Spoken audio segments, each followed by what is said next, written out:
नमो तस् भगवतो अरहतो सम्मा संबुद्धस्स। नमो तस् भगवतो अरहतो सम्मा संबुद्धस्स। नमो तस् भगवतो अरहतो सम्मा संबुद्धस्स। आज हम एक विशेष सब्जेक्ट के तहत आपके समक्ष प्रस्तुत कर रहे हैं महाकारुणिक तथागत भगवान गौतम बुद्ध इनके द्वारा शोध किया हुआ धम्म और मानव मात्र के लिए उसका कैसा उपयोग करना है, और विस्तृत रूप से मैं विश्लेषण करके आपको बताने वाला हूँ। तो आप ध्यान देकर सुनिए, क्योंकि ये बुद्ध वचन है, तथागत के वचन है जो मैं बोलने वाला हूँ, और आप चिंतन मनन करके उसको ग्रहण करेंगे। सबसे पहले हमें ये समझना होगा कि कोई भी महापुरुष अपने जीवन के अंदर में जो काम करता है, जो कार्य करता है, उस कार्य का कोई ऑब्जेक्ट होता है, कोई उद्देश्य होता है। तो तथागत के जीवन का एक ऑब्जेक्ट था, तथागत का ऑब्जेक्ट था कि मानव मात्र को किस प्रकार से समृद्धि, सुख और शांति प्रदान करे, ये पहला ऑब्जेक्ट। और उस ऑब्जेक्ट को पूर्ण करने के लिए उन्होंने धम्म का शोध किया, और धम्म का शोध करके जब उन्हें ज्ञान प्राप्त हुआ तब उनको ये लगा कि ये ज्ञान पूर्ण मानव मात्र को देना चाहिए, और उन्होंने वो ज्ञान दिया। तो उनकी संपत्ति, धम्म रूपी संपत्ति इस विश्व के लिए देने का काम तथागत ने किया। तो तथागत ने जब शरीर अपना छोड़ा, उसके पहले उनके सामने जो विद्वान अरहत भिक्षुगण थे, उन्हें ये कहा कि मेरे जाने के बाद में ये जो मेरा धम्म है ये आपका वारिस होगा, ये आपका धम्म गुरु होगा, ये आपको मार्गदर्शन करेगा, और पूरा संघ जो है, जो संघ है जो मैंने निर्माण किया है, ये संघ इसकी व्याख्या करेगा। तो धम्म को गुरु बनाया। तथागत ने अपने जाने के बाद में किसी भी भिक्षु को अपना उत्तराधिकारी नहीं बनाया, अपना उत्तराधिकारी बनाया धम्म को। और धम्म को उत्तराधिकारी बनाने का मूल कारण क्या था, वो मैं थोड़ा सा आपको बताना चाहता हूँ। उसका मूल कारण ये था कि धम्म ऐसी चीज है कि जो राजरथ या राजपथ होते हैं, राजा के जो रथ होते हैं या जो भी कुछ है, एक टेम्पररी चीज होती है। धम्म टेम्पररी नहीं है, धम्म परमानेंट है। किसी भी वस्तु का, किसी भी शरीर का जो निर्माण होना होता है, नष्ट होना होता है, वो टेम्पररी होता है। हम आते हैं शरीर में, कुछ समय के लिए आते चले जाते हो, लेकिन मानव मात्र आएगा जाएगा, आएगा जाएगा, आएगा जाएगा, उसका समयावधि ऐसा कोई निश्चित नहीं है। तो एक पीढ़ी के बाद दूसरी पीढ़ी, दूसरी पीढ़ी के बाद तीसरी पीढ़ी, तीसरी पीढ़ी के बाद चौथी पीढ़ी। तो उस पीढ़ियों को मार्गदर्शन कैसे मिलेगा? मार्गदर्शन मिलने के लिए उन वचनों के माध्यम से ही मिल सकता है कि जो तथागत ने शोध करके निकाले हैं। तो उन वचनों के अंदर में, उन प्रिंसिपल, उन सिद्धांत, उस धम्म के अंदर में किसी प्रकार का फेर बदल नहीं हो सकता है। ये जानने की ज़रूरत हम सबको है। तो तथागत ने कहा कि किस चीज़ में फेरबदल हो सकता है, होता है विनय के मामले में। विनय यानी अनुशासन, नियमों के मामले में। कुछ नियम ऐसे होते हैं कि 3 चिवर लेना है कि 4 चिवर लेना है, गाड़ी में रहना है कि घर में रहना है। ये कुछ कुछ चीज़ें हैं कि जो चीज़ें भिक्षुओं के लिए थे उसमें परिवर्तन हो सकता है, लेकिन धम्म जो है ये सर्व मानव मात्र के लिए था, सभी मानवों के लिए, सब इंसानों के लिए, सब प्राणी मात्रों के लिए। धम्म का एक बहुत बड़ा इसके अंदर में। अब धम्म क्या है, सबसे पहले ये समझना जरूरी है। तो धम्म का मूल जो ऑब्जेक्ट है वो है कि व्यक्ति की दुख से मुक्ति करना। व्यक्ति की दुख से मुक्ति करना, तो दुख से मुक्ति करना है तो दुख का आइडेंटिफाई करना। आइडेंटिफाई करने के लिए उन्होंने 4 आर्य सत्य की बात कही, और 4 आर्य सत्य ये प्रतीत्य समुत्पाद पर आधारित है। दुख है तो दुख का उत्पत्ति का कारण है। दुख का एक समूह है, किस कारण से दुख उत्पन्न होता है। दुख का निरोध है तो निरोध का मार्ग है, और इसके अंदर में सारा धम्म समाहित है। और धम्म का अंतिम सत्य क्या है ये समझना है। धम्म का अंतिम सत्य क्या है? धम्म का अंतिम सत्य है चित्त की आश्रवों से मुक्ति कराना और चित्त के प्रवाह को बंद करके, चित्त प्रवाह को बंद करके जन्म मृत्यु के बंधन से मुक्ति पाना और जन्म मृत्यु के बंधनों से मुक्ति पाके निब्बान के एरिया के अंदर एंट्री करना। तो दोनों पर मैं बात करूंगा आपको, दोनों चीज़ों पर। तो एक, वहाँ पर पहुँचने का क्या चीज़ है, क्या है, वो है कर्म। तो तथागत का पूरा जो धम्म है कर्म पर आधारित है, कर्म प्रधान है। तो कर्म की जो व्याख्या है वो कैसी व्याख्या है, वो पूर्णतः विस्तृत व्याख्या है। संक्षेप में व्याख्या करने वाला हूँ, संक्षेप में आपको बातें बताने वाला हूँ और संक्षेप में बातें बताते बताते, क्योंकि लंबा टाइम हो जाता है तो लोग भी सुनना पसंद नहीं करते, उनको लगता है कि ये बहुत बड़ी चीज़ है, हम कब सुनेंगे। लेकिन कर्म कुशल कर्म, अकुशल कर्म, कुशल और अकुशल कर्म की बात आते हैं, जिसको अधिकतर पाप और पुण्य भी बोलते हैं। तो कुशल और अकुशल कर्म ये डिसाइड कौन करेगा, ये डिसाइड हम करेंगे, हमारी प्रज्ञा करेगी, हमारा विजडम करेगा। तो प्रज्ञा प्राप्ति फर्स्ट ऑब्जेक्ट है, पहला ऑब्जेक्ट है प्रज्ञा की प्राप्ति करना। अब प्रज्ञा की प्राप्ति होगी कैसे, ये समझने वाली, वो होगी अवेयरनेस के माध्यम से। अवेयरनेस कैसे आएगी, अवेयरनेस आएगी आचरण के माध्यम से। एक चीज़ दूसरी चीज़ से जुड़ी है, दूसरी चीज़ तीसरे चीज़ से जुड़ी है और हर चीज़ एक दूसरे से जुड़ी हुई है। तो समझना होगा, जानना होगा और समझकर जानकर उसको मानना होगा। पहली चीज़, हम लोग कहाँ पर फंसे, हम लोग फंसे अभी आत्मा, परमात्मा, मोक्ष और आत्मा परमात्मा मोक्ष की, धर्म की दुकानें भयंकर तरीके से चल रही है और ये व्यापार इतना बड़े लेवल पे चल रहा है कि हर कोई धर्म के दुकान से मोक्ष बांट रहा है। कोई भी महापुरुष जो अरहत हुआ है, जो सच्चे रास्ते पर था, तो उस महापुरुष ने निब्बान के एरिया के अच्छाई के दर्शन जब उसको हुए तो उसने उसकी व्याख्या की और समाज के अंदर में उस चीज़ को बताया। तो दो चीज़ें हैं कि आपको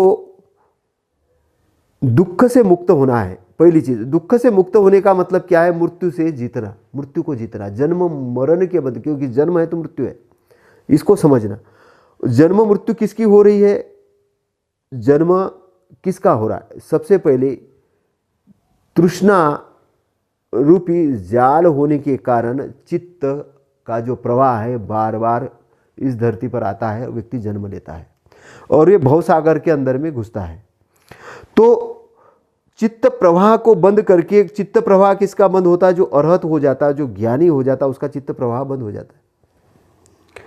अब हमारे पास में जो है कि हम इस भवसागर में, इस संसार में हैं, इस संसार में जो हम लोग हैं, तो हम कैसे हैं, हम एक संसार सागर के अंदर, ऐसा मान के चलो कि एक महासागर है, एक पानी का सागर है।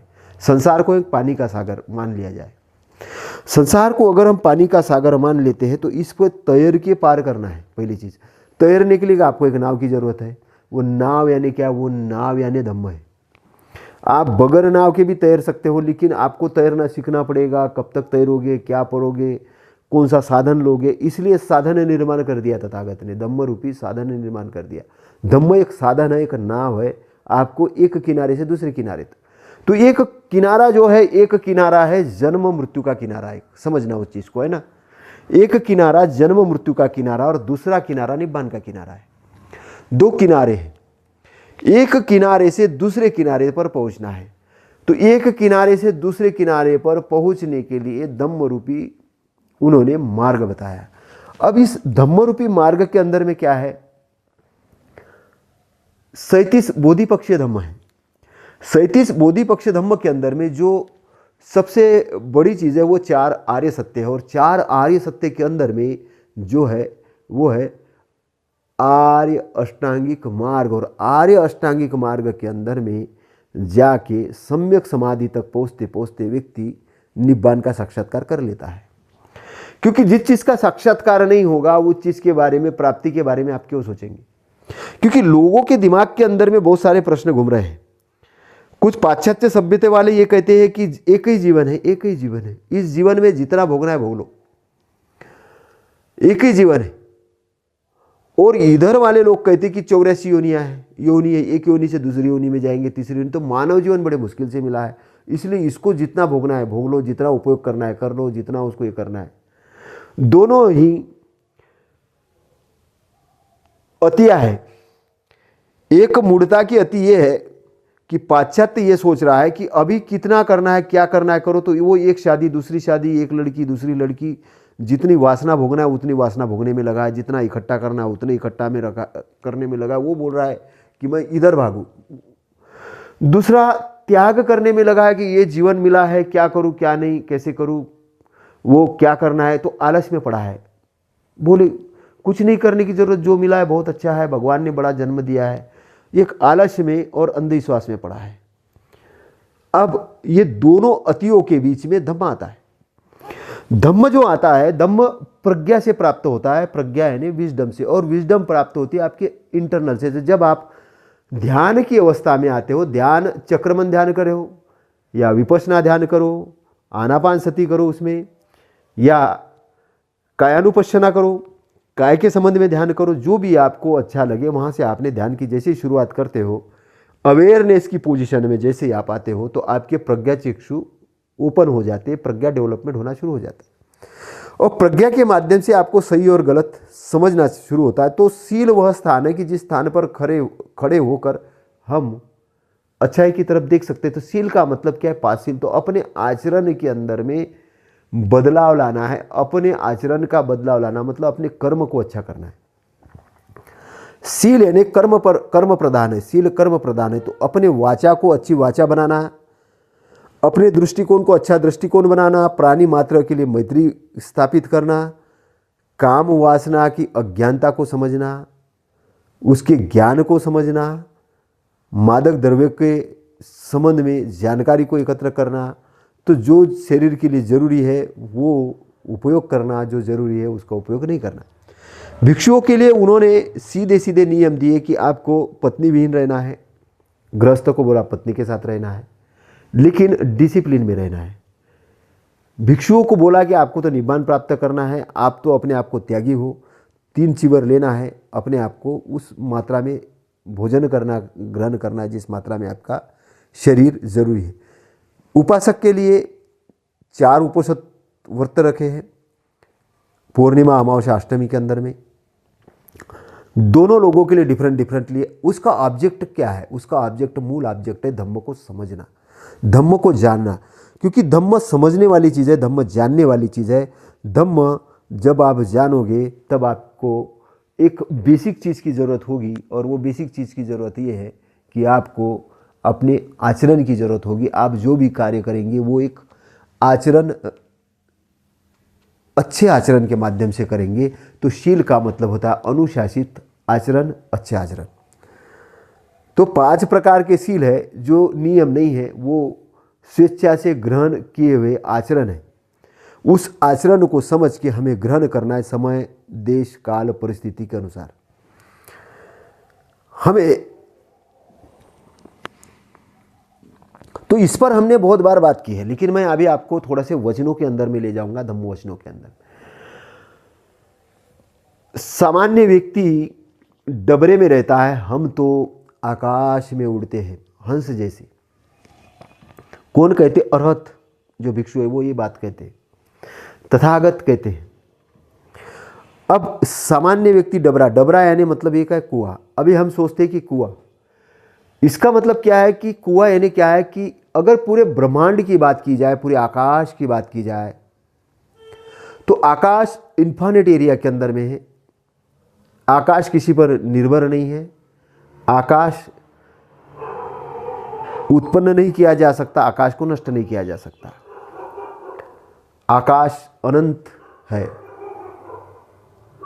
तो 2 एरियाज है। एक एरिया पृथ्वी का एरिया है, उसकी लिमिटेशंस है, उस लिमिटेशन एरिया के अंदर में ही व्यक्ति रहता है, उस लिमिटेशन एरिया के अंदर में ही। तो आकाश और पृथ्वी, इसका तालमेल किया गया है। कुएं का मतलब यहां पर है पृथ्वी, और आकाश का मतलब इन्फिनिट एरिया, दोनों। तो ये रिलेटेड है हमारे चित्त के बंधन के साथ। चित्त ग्रह आशा है, चित्त का कोई आकार नहीं है। चित्त बार बार जन्म लेना चाहता है, उपभोग करना चाहता है, क्योंकि चित्त के अंदर में जो क्लेश पड़े होते हैं उसके अनुसार उसका आकर्षण निर्माण होता है। लेकिन जो अर्हत हो चुके हैं, जो उस मार्गफल के तरफ चले हैं, जो स्रोत के अंदर आ चुके हैं, जिन्होंने अष्टांग मार्ग को ये करना शुरू कर दिया, समझना शुरू कर दिया है, तो वो आकाश रूपी जो विस्तृत निब्बान का एरिया है उसके नज़दीक पहुंचना शुरू होते हैं। तो उनको दोनों में डिफरेंशिएट समझना शुरू होता है, पृथ्वी के ऊपर और निब्बान के ऊपर। अब निब्बान एक किनारा है, पृथ्वी एक किनारा है, दोनों अलग अलग है। तो इस किनारे से उस किनारे तक पहुंचना है, ये यात्रा आंतरिक यात्रा है। पहली चीज समझना, ये यात्रा आंतरिक यात्रा है, अंतरतम वाली यात्रा है, आंतरिक यात्रा है। इस यात्रा को समझना होगा, जानना होगा। तो महासागर के अंदर में प्रवेश करना है। पहली चीज महासागर के अंदर में प्रवेश करना है। तो महासागर के अंदर प्रवेश करने के लिए इस पृथ्वी रूपी जो जन्म मृत्यु का बंधन है उसको तोड़ना होगा।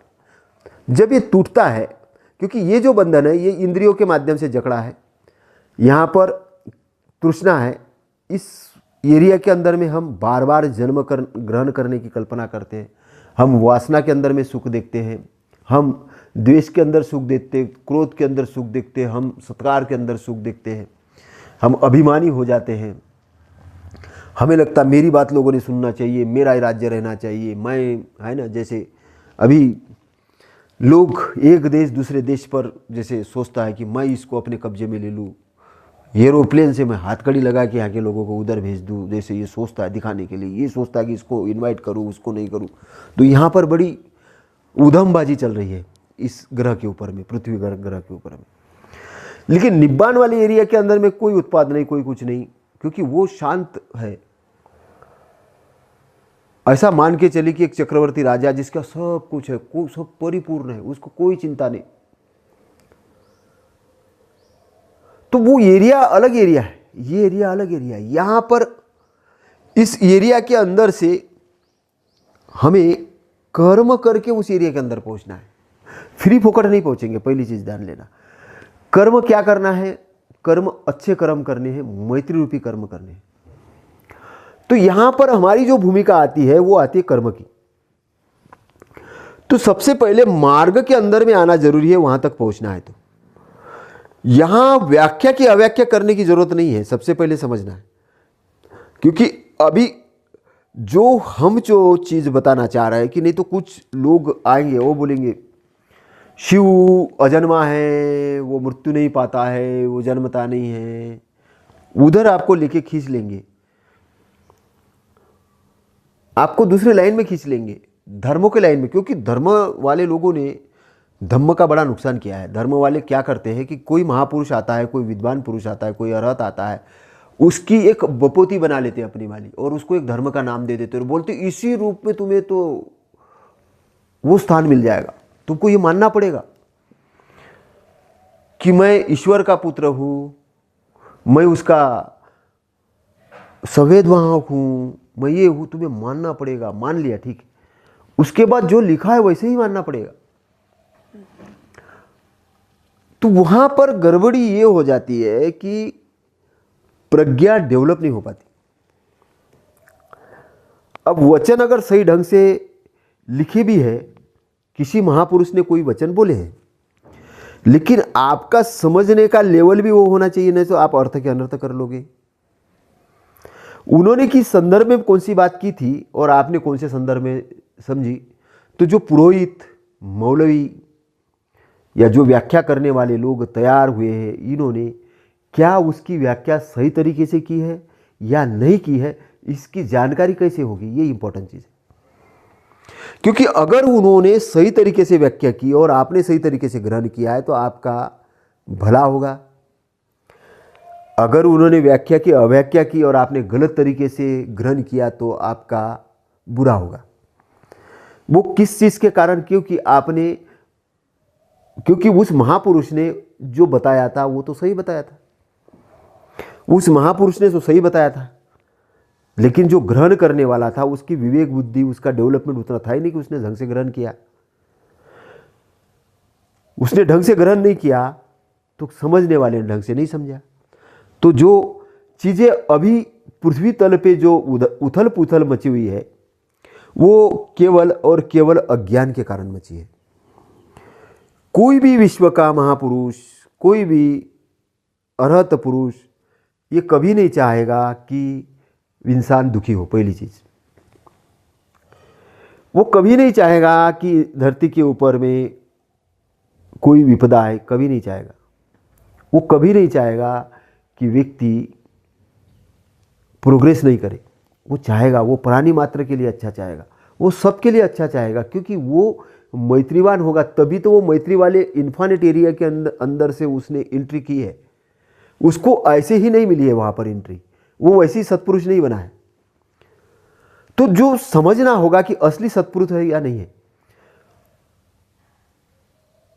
असली मार्गदाता है या नहीं है, सही तरीके से पैगाम देने वाला है या नहीं है, सही तरीके से वो जो बोलता है कि मैं ईश्वर पुत्र हूं, तो क्या ईश्वर नाम की कोई चीज है? कि कौन चीज को उसने ईश्वर कहा है? क्या उस निब्बान के एरिया को उसने ईश्वर कहा है? क्या अन्य तरीके से लोगों ने उसकी व्याख्या कर दी है?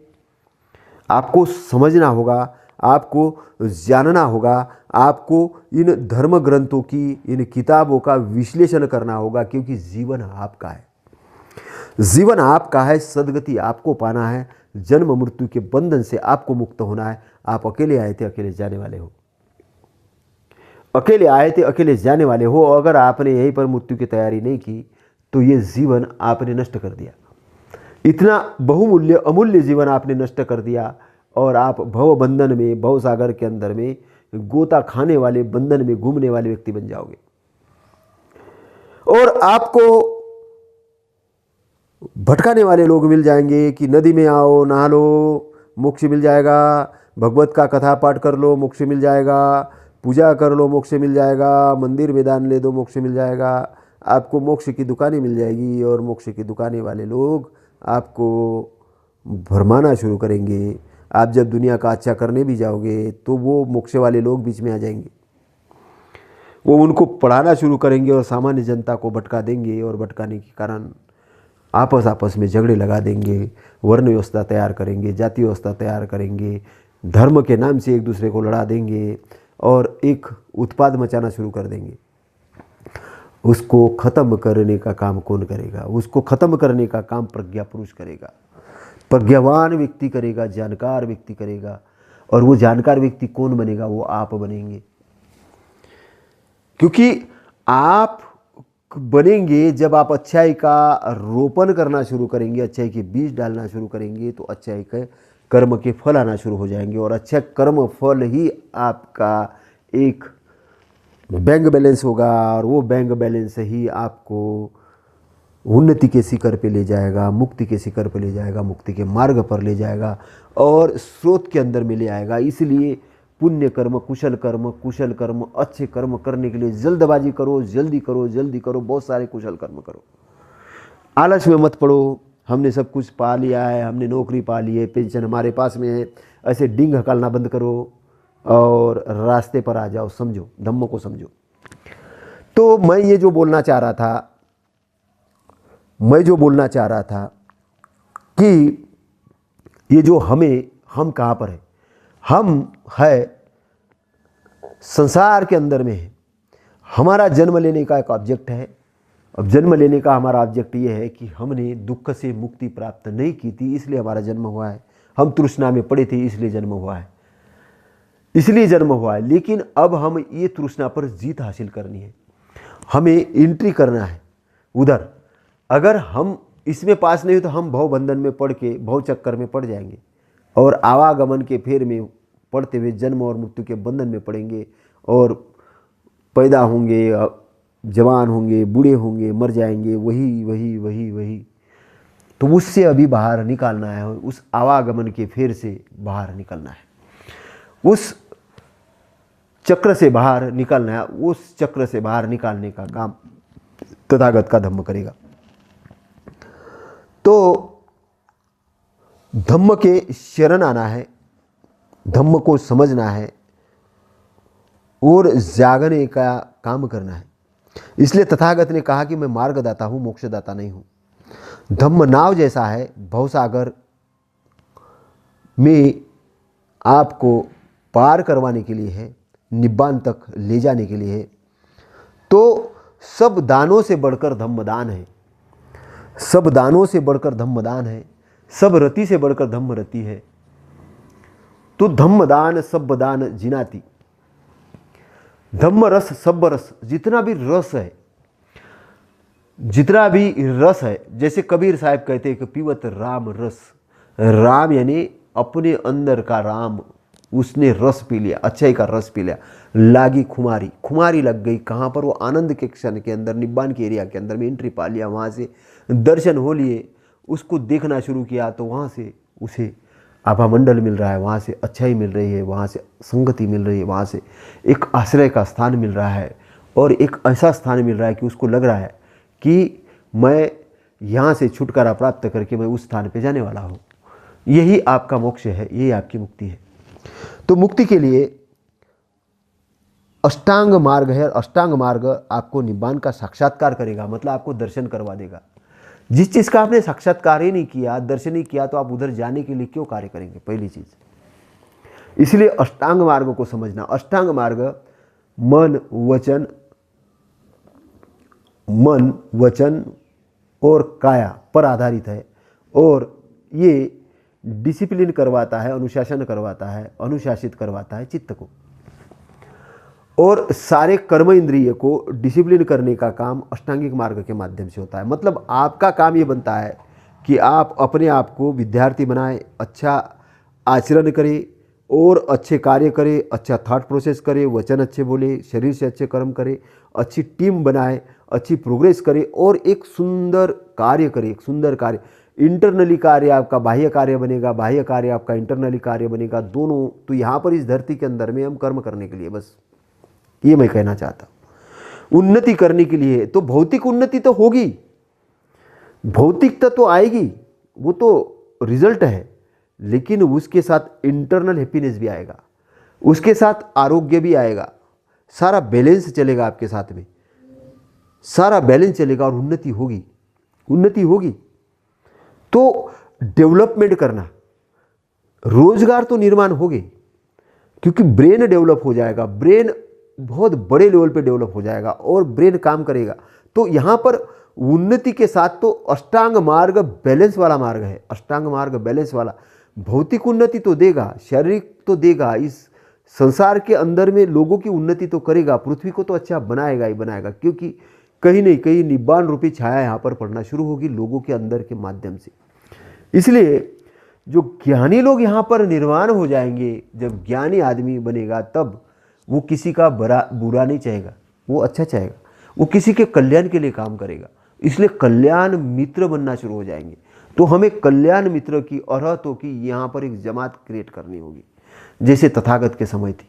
वो आनंद क्रिएट करना होगा, वो चीज़ें क्रिएट करनी होगी, वो ध्यान की साधना क्रिएट करनी होगी, वो उन्नति का मार्ग क्रिएट करना होगा, वो संपत्तिशाली लोगों को बनाना होगा। केवल भौतिक संपत्ति नहीं तो आध्यात्मिक संपत्ति। और भारत ये जम्बूद्वीप है, ये एक आध्यात्मिक केंद्र रहा है विश्व के लिए। यहाँ पर जो तथागत ने मार्ग शोध करके निकाला है, मैं इतने कम समय में ये सारी चीज़ें नहीं बता सकता, लेकिन मैं आपको बताना चाह रहा हूँ कि इसके लिए शोध आधारित प्रशिक्षण सेंटर्स ओपन करने की ज़रूरत है। एक एक व्यक्ति को जो जो इसमें समझना चाहता है उसको समझने की ज़रूरत है। तो मेरे साथियों, मेरे दोस्त, धम्म को बढ़ाने के लिए दान दो, ऑर्गेनाइजेशन क्रिएट करो, उसको कुशल टीचर क्रिएट करो और धम्म के शरण में जाओ, धम्म को फैलाओ। धम्म एक बहुत बड़ी चीज़ है। तथागत ने धम्म की व्याख्या की और बहुत बड़े पैमाने पे व्याख्या की है, और उसको समझ के आप अपनी उन्नति करो, क्योंकि अष्टांग मार्ग एक औषधि है। औषधि है आपके दुख रूपी इससे बाहर निकालने के लिए। अष्टांग मार्ग एक औषधि है, और उस औषधि की दुकान में जड़ी बूटियां है। जड़ी बूटियां है 37 बोधिपक्ष धम्म, उस जड़ी बूटियों को इस्तेमाल करके अपने रोगों को दूर करो, अंदर आंतरिक रोगों को दूर करो, और रोगों को दूर करके अपने आप में बलवान बनो। और कर्म के सिद्धांत पर उस अमृत के दुकान से अमृत खरीद कर अपना भी भला करो, लोगों का भी भला करो। और इसमें जो आचरण, अच्छा आचरण जब आप करेंगे, जब आपकी समाधि लगेगी, एकाग्र चित्ता होगी, प्रज्ञा आपके अंदर में आएंगे, आपको विमुक्ति के फल मिलेंगे। विमुक्ति के फल मतलब प्रज्ञा की भी मुक्ति हो जाएगी, प्रज्ञा की मुक्ति हो जाएगी, प्रज्ञा भी शुद्ध हो जाएगी। आपकी चित्त की शुद्धता तो होगी, लेकिन प्रज्ञा की भी विमुक्ति होगी। और ज्ञान दर्शन हो जाएगा। जो चीज़ चक्षु इंद्रियों के माध्यम से नहीं दिख सकती है, जो इंद्रियों और मन के माध्यम से नहीं दिख सकती है, वो चित्त के माध्यम से जब आप अनिर्वचनीय एरिया के अंदर में जब आप प्रवेश करोगे, अनिर्वचनीय वचन नहीं दिए जा सकते। क्या चंदन के सुगंध को क्या वचन दोगे आप? उस इनलाइटमेंट वाले एरिया को क्या वचन दोगे आप? उस सुगंधित एरिया को क्या वचन दोगे आप? इस इन्फाइनाइट एरिया को क्या वचन दोगे आप? कि लोग कहते कि तथागत कहाँ है, अरहत कहाँ है, इतने ज्ञानी पुरुष कहाँ है? वो उस निब्बान वाले एरिया के अंदर में उनका निवास स्थान है। जैसे तुम लोगों का निवास स्थान पृथ्वी के अंदर में है, वैसे उनका निवास स्थान निब्बान वाले एरिया के अंदर में है।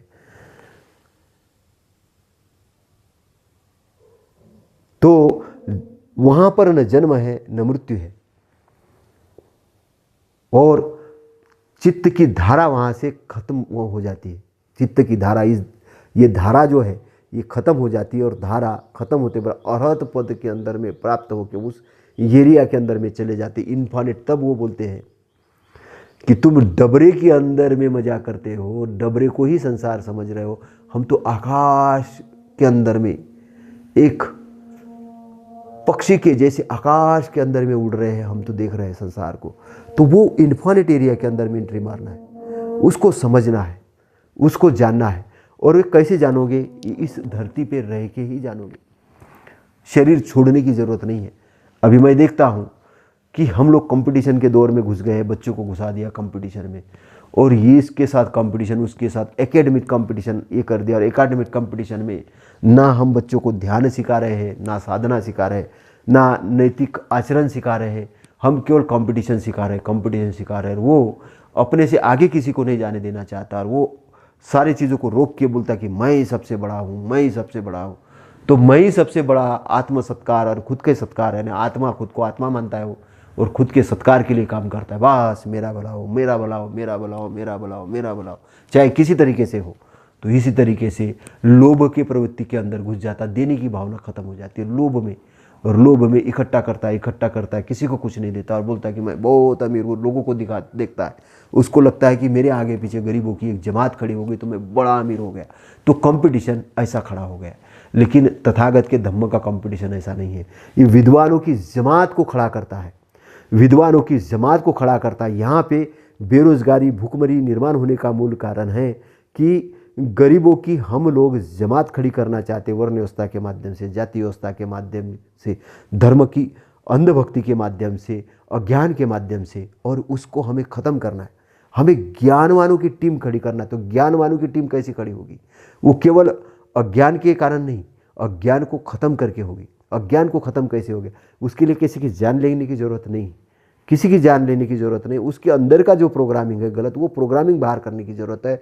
उसके ब्रेन में अच्छी प्रोग्रामिंग डालने की ज़रूरत है। इसलिए अच्छी प्रोग्रामिंग के लिए अच्छा वातावरण निर्माण करने की ज़रूरत है, अच्छा एसोसिएशन निर्माण करने की ज़रूरत है। अच्छा एसोसिएशन निर्माण करने के लिए अच्छी बुक्स लिखने की ज़रूरत है, अच्छा प्रवचन की ज़रूरत है, अच्छी ध्यान साधना की ज़रूरत है, लोगों को तैयार करने की ज़रूरत है, उनको इन्वेंशन करता तैयार करने की ज़रूरत है।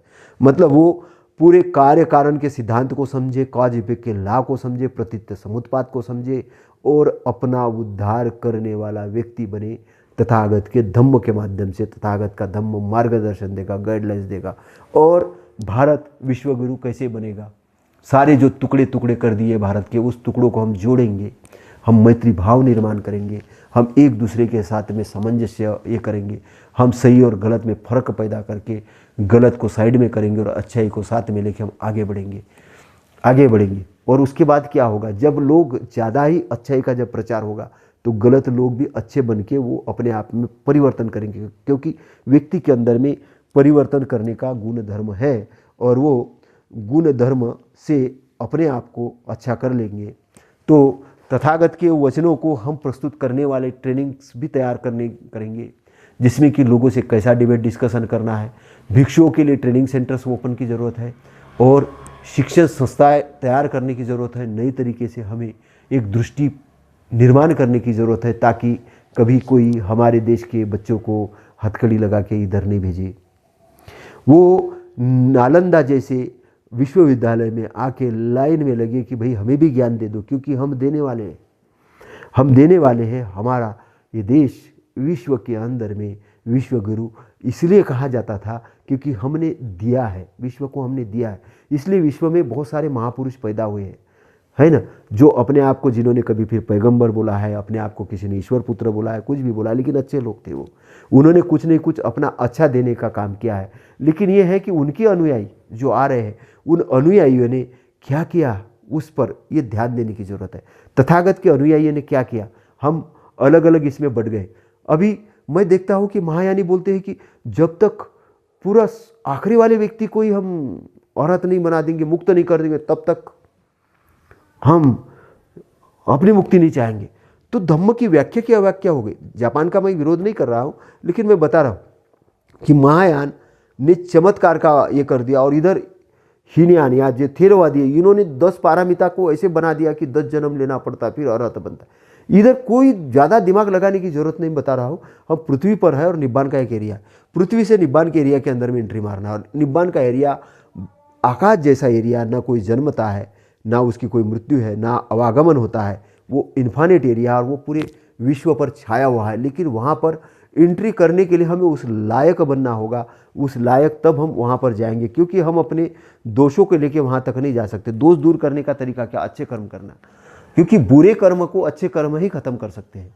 तो हमने क्या बुराई की उस पर ध्यान न देके अब हमने अच्छाई क्या करना, उधर ध्यान देने की ज़रूरत है। हमें अपने आप को फोकस अच्छाई पे करना है। तो बड़े लक्ष्य साधना है, बड़े लक्ष्य, जैसे तथागत का था कि मैं संसार को धम्म का राज्य बनाऊंगा। बाबा साहब कहते भारत को मैं बौद्धमय बनाऊंगा। बौद्धमय का मतलब कोई धर्म का नहीं, कि विद्वान लोगों का देश बनाऊंगा। तो हमें भी एक सपना लेना होगा कि संविधान रूपी भारत हम बनाएंगे, विद्वान वाला भारत बनाएंगे, धम्म रूपी भारत बनाएंगे, तथागत के धम्म को हम फैलाएंगे। और तथागत के बाद में जो श्रृंखला आई है पूरी महापुरुषों की, चाहे कबीर हो, रैदास साहेब हो, फिर अच्छे बाबा साहेब हो, जो लोगों ने जो काम किया, जो महापुरुषों ने काम किया विश्व के अंदर में, जो अच्छे अच्छे महापुरुष हुए, अच्छे अच्छे वैज्ञानिक हुए, इस सारों को स्टडी करके, सबको हम ये करके एक सूत्र के अंदर में बांध के हम इस भारत भूमि पर एक बढ़िया तरीके का एक क्षेत्र निर्माण करेंगे। पूरा देश को बहुत अच्छा उन्नतिशाली बनाएंगे, बहुत अच्छा बनाएंगे। हम अपने जीवन में बहुत उन्नति करेंगे।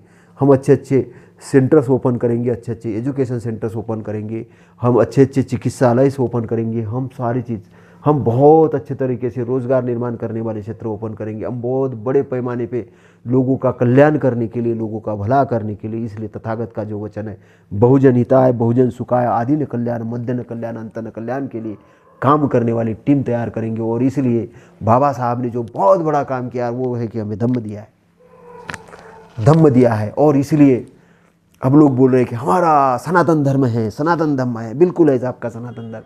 अब हिंदू धर्म गायब होने वाला है, अब सनातन धर्म आने वाला है। अब सनातन धर्म से लोग बुद्धिज्म की तरफ आने वाले। क्यों आने वाले? क्योंकि आना पड़ेगा, क्योंकि समझ में आ गया भागने के लिए कहीं नहीं है। लोग बोल रहे थे हम तो यहाँ से देश से दूसरे देश में जाएंगे, लेकिन दूसरे देश में वहाँ से हथकड़ियाँ लगा के देश में भेज रहे थे। उनको कहीं भी शरण स्थान नहीं है। इसी देश को अच्छा बनाना है, हमको इसी देश को अच्छा बनाना है। इसलिए अज्ञानी लोगों को अपना गुरु मानना बंद कर दो, जो बोल रहे हैं कि जन्म से हम ये हैं, जन्म से। कोई जन्म से कुछ नहीं होता है। जन्म से इंसान पैदा होता है, और इसीलिए पैदा होता है कि उसके अंदर में कहीं ना कहीं तृष्णा होती है, बहुत तृष्णा, विभव तृष्णा, सारे किसी प्रकार की। और वो जब तृष्णा को ख़त्म करता है, तृष्णा रूपी ख़त्म करते, अपने बुराई को ख़त्म करता है, जब अच्छाई की इंटर करता है, तब वो निब्बान के एरिया में जाता है। और अगर निब्बान के एरिया में नहीं जाता तो भव सागर में पड़ता रहता है, फिर पृथ्वी पर जन्म लेता है। तो ये शरीर रहने का ये एरिया है। तो शरीर के अंदर ही हमारा दुख है, शरीर के अंदर है। और शरीर से मुक्ति जैसे हो जाती है हमारी। तो शरीर की मुक्ति ऐसी नहीं कि लोग मर जाए तो मुक्ति होगी, ऐसा नहीं। मुक्ति मतलब कि जिंदा रहते रहते मुक्ति होती है। आप मृत्यु को जीत लेते हो, आपको पता चलता है कि आपने मुक्ति पा ली है तब। इसलिए किसी भी प्रकार के अपने शरीर को आघात नहीं पहुंचाना, अपने शरीर को तैयार करना नाविक के रूप में। और इसके अंदर की जो पावर्स है, इसके अंदर जो बल है, 37 बोधि पक्ष धम्म के माध्यम से जो सारे बल है उसको जागृत करने का प्रोग्राम धम्म के अंदर में है ना, जागृत करने का, जिसमें 5 बल है, आपके पावर्स को ये करता है। 7 बोधि अंग है, आपके अंदर की जो विद्वत्ता के गुणों को बाहर करता है, निकालता है। 4 सम्यक प्रदान है, अच्छाई को प्रदान करने का काम करता है। अष्टांग मार्ग आपको दुख से दूर करने का मार्ग बताता है। 4 रुद्धिपाद है, 7 बोधि अंग है। तो 5 हमारे पास इंद्रिय है, मन है। तो ये सारी चीज़ें हैं, सबका उपयोग करना है हमें अच्छाई के लिए, सबका उपयोग करना है अच्छाई के लिए। हमको अपने आप को डेवलप करना है, अच्छा कोई व्यवसाय करना है, अच्छा अधिकारी है तो अच्छे अधिकारी बनना, अच्छे व्यवसाय, अच्छे राजनेता, अच्छे वैज्ञानिक, अच्छा जो भी करना है वहाँ से अपना काम करते हुए, अच्छाई के लिए काम करते हुए हम इस धम्म को मान सकते हैं। और जो भी हम करेंगे तो वो एड हो जाएगा हमारे इसमें। हम अगर वैज्ञानिक है तो धम्म को मानेंगे तो और अच्छे वैज्ञानिक बन जाएंगे, व्यापारी है तो और अच्छे व्यापारी बन जाएंगे, नेता है तो और अच्छे नेता बन जाएंगे, सारे किसान है तो और अच्छे किसान बन जाएंगे। जो भी हम अच्छे प्रवचनकार है तो और अच्छे प्रवचनकार बन जाएंगे। धम्म येड करेगा हर चीज़ को, धम्म आपको रंग बिरंगे काम करेगा, आपके जीवन के अंदर शांति, सम्मान और सारी चीज़ें प्रदान करने का काम करेगा। इसलिए धम्म नंबर 1 पे धम्म होना चाहिए, धम्म नंबर 1 पे होना चाहिए। और धम्म को अभी डेवलपमेंट करने के लिए मैं यही निवेदन करता हूँ, जो शासन सत्ता में बैठे हुए लोग हैं वो सहयोग करें, हमें सहयोग करें। हम लोगों ने बड़े त्याग से ये सारी चीज़ें प्राप्त की है, ऐसे नहीं किए। हमने अपने व्यवसाय करते हुए हमने बहुत परिश्रम से प्राप्त किए। ये जो ज्ञान मैं दे रहा हूँ ऐसे नहीं है, कहीं फिका चोरी किया हुआ ज्ञान नहीं है। इसको ज्ञान अर्जन किया है, समझा है, जाना है और बड़ी मेहनत से किया है। और इसलिए मैं ये बोलना चाहता हूँ कि ये धम्म को प्रचार प्रसार करने का काम करो, क्योंकि बाबा साहब ने कहा था कि अब मैं रहूँगा तो धम्म का काम करूँगा मैं, धम्म का, क्योंकि धम्म ही उन्नति करने का काम करेगा। धम्म आपको रास्ता देगा, मार्ग देगा। इसलिए धम्म की हम शरण जाए, धम्म को अपना गुरु माने और तथागत के वचनों को समझ के उसको उस रूप में ग्रहण करें जिस रूप में उसे तथागत ने दिया था और जिस ऑब्जेक्ट के लिए दिया था। इसलिए बाबा साहब एक बड़े रिसर्च करता है, बड़े शोध करता है, लेकिन अचानक बाबा साहब जाने के कारण उनका शोध अधूरा रह गया है, उनके कार्य अधूरे रह गए। उस कार्य को आगे बढ़ाने का काम करना है। ऐसा नहीं करना कि बाबा साहब ने सब कुछ करके रखा है, सब कुछ नहीं होता है, करना है, आगे बढ़ना है। क्योंकि जीवन चलायमान है, जीवन स्थिर नहीं है, जीवन चलायमान है। यहाँ पे कर्म करना ही है। और तो इसलिए हमें अच्छे कर्म करना है, अच्छे कर्म करना है तो अच्छे कर्म करिए। जहाँ पर भी आप है अपने आप को डेवलप करिए, अपने आप को डेवलप करिए, अपने आप को डेवलप करिए, अपने को सद्मार्ग पे ले जाइए, अच्छे मार्ग पे ले जाइए। अच्छे मार्ग पर ले जाने पर अपनी भी उन्नति करिए, लोगों की उन्नति करिए, सबकी उन्नति के लिए, अच्छाई के लिए। नमो बुद्धाय, नमो धम्माय, नमो संघाय। साधु साधु साधु।